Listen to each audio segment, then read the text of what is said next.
Hi everybody, I'm Morgan Crosbie from Finch Chevrolet in London, Ontario, Canada, and you're watching Cars and Crosbie.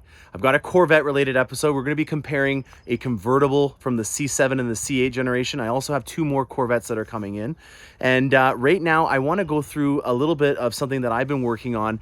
Over the last few years, I've really been serious about my legacy and what I do for car sales in the environment. Believe it or not, I'm actually in the very middle of the city of London right now. We're nicknamed the Forest City for a reason, and this is a very, very cool place that I'm in right now. This is a celebration forest, and it's one of the things that the organization Reforest London, or the Million Tree Challenge, is helping in making an awesome environment in the city of London. And so one of the things that I've done is I've teamed up with them and also Little Creek Tree Farms in order to plant some trees and educate some youngsters on what we can do to help save this world that we live in. I don't want to get too much into my beliefs on climate change and stuff like that, but I do want to help promote a positive environment for future generations. So I've got the Reforest London team here today. I'm going to be making a donation from some trees that I picked up at the Little Creek Tree Farms, and then also we're going to be doing a comparison on the C7 to the C8 generation convertibles, as I have twins in terms of how they're equipped. And I also have two Corvettes that are on the way in. One of them is already here and it's on the hoist because the rims are getting powder coated, and the other one is still in transit. So this is going to be a Corvette and environmental episode today. All right, we got the truck all loaded up with trees. I've got Tom here. Tell me about yourself, Tom. Yes, I'm Tom Ebert. I've lived in the area my whole life. Grew up on a tree farm for 30 years, and now my wife Kristen and I run Little Creek Tree Farm. Very cool. And now these are all local trees in the area. Tell me a little bit about what we got in the back here. They're all native stuff that are locally grown. We got some birch trees, oak trees, maple, some silver maple, hackberry. So a lot of nice native trees here. Well, very awesome. Thank you so much, Tom. I hope we can do this again in the future. Yes, thank you. All right, I'm here with Dan from Reforest London. Dan, tell us what you're all about. Yeah, Reforest London is a non-profit organization. We're dedicated to partnering with our local community to enhance the environmental health of the Forest City through the benefits of trees. These trees here, kindly donated by Morgan and Finch, will be planted in various parks and people's backyards throughout the city of London. Wow, I'm so happy to hear that this is going to a great cause, and I can't wait to do more business with you guys in the future. Thanks a lot, Dan. Thank you. All right, I'm back at the dealership. She's a dirty girl right now. This is the dirtiest I've ever had a truck. I'm very proud of the fact that I've been using my Carbon Pro bed. Now, I do want to make a couple notes of this. This Multi-Pro tailgate, I honestly can say that I'm a huge fan of it, but as you can see, you do need to make sure that you add some extra maintenance to your ownership if you do have one of these, because there is a lot of stuff that can get stuck in these little crevices and cracks, and it's not the end of the world. It just means that you have to do a little bit more maintenance with your vehicle. But in terms of how this bed is held up, I've had 2 yards of chip and dust. I've had about 3,000 to 7,000 pounds of brick in the back of here, and it's holding up pretty well. I've been treating it like anyone would treat a bed of a vehicle that's being used as a contractor or someone that's not a city slicker like me. But I'm very impressed. I'm gonna have to edit the description on my ad because I'm selling this right now to not just having a Christmas tree in the back of the bed to now being a fully christened bed on the back of this truck. And let's go over here to these vets because this is why we came over here. These are the two convertibles that I have on the lot. It just so happened by chance that they arrived at the same time. This one we factory ordered with a client. We have a lot of exciting things to go over on this one. And this one just came in on trade. So I can't say that I honestly predicted this, but this is gonna be a really valuable episode if you're considering a convertible Corvette. Maybe you are on a list and you've realized that it's going to be, let's say, a 2-year wait now, and you just don't want to have no vet in your garage for the summer. Well, then there's some options that you can consider, and I'm going to go over the differences between the two models. This one, I gotta say, I'm very, very excited about this one. I know you guys always think that I'm just fluffing the cars that come through, but I think you guys will appreciate, if you're looking for a very classy Corvette in terms of what I would picture in my mind as being a Corvette in that, iconic torch red, this is, in my opinion, a very, very good model. Now, they're both filthy. This one here just came in off the truck. There's another one that's inside the shop, and there's another one that's on its way in. And this one just came in on trade. And I always document my trade-ins in the condition that they came in. So, there's a little stone chip here that we've got to get sent to the body shop. We just ran it through the shop, and Todd had to replace the battery and he serviced the brakes on it. But in terms of detailing it, I always shoot a video the second it arrives, because I want to be on the same page with you guys if this is going to be your next vehicle, and knowing all the history about it. And you know, there's a lot of little things that I can do to deduce how this vehicle was maintained, from the bolsters over here to seeing if they drag their feet. Another one that I always look at is in the engine bay.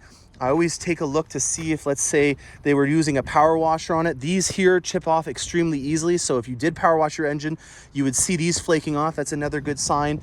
Overall, it's a very good condition. I would say that this is probably about a 90 out of 100. It's a 2016 with 22K on it. Just as a side note, when you're dropping your clamshell here, you're just dropping it like that in the center. That's the easiest way. If you do end up not getting it closed all the way, you're gonna use your palm. Make sure you don't have a lot of dirt in here, and you're gonna push it down like that. Same goes for your frunk here. Unfortunately, you have to touch it and make sure that you don't have a lot of dirt and stuff on it, especially if it's a dark color. Use your palm to lightly push it down. Don't use your fingertips. There's a lot of dirt and stuff, as you can see from me moving trees and stuff, that are in the way. So let's go through the differences. Well, first things first, this is a rag top, this is a hard top.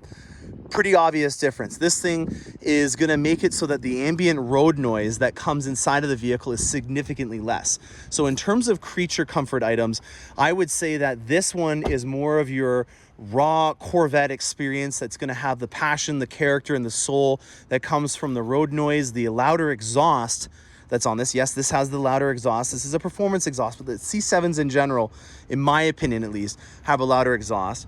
I do think I'm going to be doing an episode in the future on trying to record the sound when you have both of the tops off. I want to know, you know, if the ambient road noise inside the vehicle is going to be louder in the C7 or if it's going to be in the C8 it has it. So when the tops are off, which one is louder? That's something that I'm going to be answering for you guys in the future. So the rag top, obviously when you're taking a phone call or something like that, it's going to be a little bit more difficult with the rag top. They hold up pretty well. This is a 4-year-old top, and I'm not seeing anything that really indicates that it's in terrible condition. A lot of the older ones, they would sometimes sag, or you'd see the UV light start to fade, or you'd see maybe they had some run over with the wax or some soap. And this one, I really don't see any damages in any way. It's in good condition, but that's something that this is susceptible to, whereas this one will not be. So that, in my opinion, is an important thing to note in terms of longevity, that a hard top, in my opinion, at this point, I feel it's going to be a little bit more robust. Now, another main reason why I want to compare these two is not because they're both torch red, but because these are both an FE4 suspension. This is a Z51, and on a Z51 in the C7 generation, you got the slotted rotors. So that was the last time we had a slotted rotor. We have the Pilot Super Sport tires. We have a dry sump system, which is right in here, a performance exhaust, a limited slip differential in the back, a little spoiler here, which we call a little ducktail, a Z51 style, and a little bit more horsepower because of the exhaust and the dry sump system. But the magnetic ride control was an option, just like it was on this. So that is an FE4 suspension, and this is an FE4 suspension. So very even comparison in terms of the ride, in terms of what capabilities you have. This is the 4th generation of MagRide. This is the 3rd. Now, there are software updates that you can get to your MagRide on your C7. If you listen into some of the forums, there was one awesome program that Taj did on the Corvette forum called Ask Taj. And in one of the questions that they asked, they were talking about breakthroughs that they made when they were developing the C7 generation. And Taj went into detail about how while they were developing the C7 and also the ZR1 for the C7, when they were developing the C8 and developing the C7 ZR1, they had some significant breakthroughs that they made on the magnetic ride control. And you can go to your local Chevy dealership and you can actually get a software update for, I think it's 16 to 18. The 19s already had them installed from the factory, but you can get a magnetic ride control upgrade. I think it's about $300 American, and that will help improve the ride on it. So you don't have to just have a regular 3.0. If you're having a 16, you can go and get a 3.5, let's call it, or a MagRide 3rd generation 2.0. But this one has the 4th generation, which has got a lot more accesses that it can record data and then react based on that. So with the Z51 on this, you've got a new type of spoiler on here. You don't have the slotted rotors, but you do have a bigger set of brakes. You do have a performance-oriented tire. This is what replaced the Pilot Super Sport over here. And you do get the limited slip differential, and just in terms of the gearing of the engine and the transmission, they are a little bit more aggressive. They're a little bit of a shorter gear in first and second, so you can kind of accelerate off the line a little bit faster. Your 0 to 60 is faster in both of them as well. So those are the differences, or the similarities of the two generations. But I would say, you know, based on price point, you're going to see the biggest difference in cost related to the fact that there's a lot more creature comfort items in the C8 generation. So with this, you've got your live stream camera system that you'll see in the back here. That's a nice new upgrade.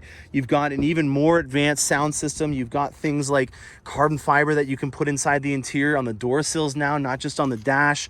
You've got a wireless charging pad, and I'm getting a little bit ahead of myself, but this has got one of my favorite interiors. If you look at this vet, it is, in my opinion, one of the most iconic looking vets. It's a torch red Corvette. It's got black accents on it, and that theme that we have on the outside, we brought it into the inside, and we'll feature it more when we get the top off. I don't want to take it off while it's still dirty, but in here we have a color combination override, jet black adrenaline red interior, and as you can see, we've got a nice tasteful adrenaline red side bolster, but on the sides of the consoles and then up on the dash here, you have red stitching in adrenaline red. So this is the least amount of adrenaline red that you can get on the seats, and the least amount of adrenaline red that you can get on the dash. You can get just a straight jet black interior with the red accents as an option, but this here is just giving you a little bit more of that tasteful. Like, look at this. How cool is that to see your seatbelt clip in adrenaline red, but then have your nice polished aluminum here, and then have jet black as the actual mounting thing with the jet black seatbelt.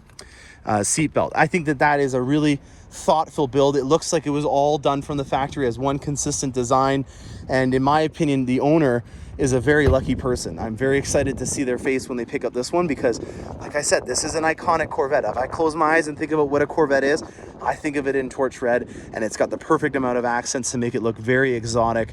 And just between the two, you know, you can see that this looks like it's from a different world. It does look like a Corvette. You know, there's a lot of similarities when you have them face to face. Obviously the colors are the same, but you know, that is just pretty cool looking vet. Now this one here has been accented in chrome, which is obviously a very cool option to do. When I had my C7 Z51, I upgraded my front grille here, because once I got it in my head that looked like a set of braces, I couldn't get it out of my head. So a very cool upgrade that you can do on a C7 is you can put the Grand Sport grille in there. It still comes with the two cameras, because this is a 3LT. So the 2LTs and the 3LTs would have these types of grills on it. And it just helps with having that chrome come off. Unless you're trying to keep that theme, like this one here, where you've got the Stingray logo on the side there, you've got the Corvette script, and also the Corvette logos here in chrome as well. So very tasteful, classic builds on both of these. They both have the same suspension. This one's gonna have a little bit more of a harsher ride, and when I say that, I mean it's just a little bit louder in the interior in terms of the exhaust note, and then also the ambient road noise. You have less creature comfort items that are in this. This is more of a driver-focused vehicle, whereas that is, I would say, almost like a Cadillac or an ultra high luxury vehicle in terms of how it's acquainted inside. This is more focused towards somebody that's just trying to get on the road and have some fun, and maybe have someone with them that's special to take on a road trip with the top down from time to time. And the price on it is $74. It would have listed for around $90 when it was new, which is a very expensive Z51 for a C7 generation. And this one over here is listing for 115 Canadian. So very high up on the price points for a Z51, but you can see why when you got all these amazing options on here. You got Trident spokes in Spectre Gray. You've got the nacelles and the top painted in black to match all the other accents. You've got mag ride, you've got the hardtop, you've got a 3LT. All those things add up to a very awesome tool to have fun for the summer, and I'm excited to see their face when they get it. So almost have 12,000 kilometers on this thing. I gotta have 12,000 kilometers on it before I'm able to get rid of it. I'm at 9,500 right now, so I've got more adventures. I've been doing a lot of work around the house. I just had my birthday a couple days ago, and I wanted to get some stuff done. So if I haven't gotten back to you yet, I apologize. I was doing this organization a favor by getting the trees done while I had some time off, but I'm back in action. I'm gonna be here to answer all of your questions. If you have an accessory that you wanna purchase, I'm gonna help you out with it. If you're interested in seeing some of these Corvettes, I have two more that I still haven't showed you. I'm gonna be uploading an episode on Friday that'll go over the deliveries after these are all shined up, ready to go to their new owners. And I can't wait to see what you guys think of them. So stay tuned and happy motoring.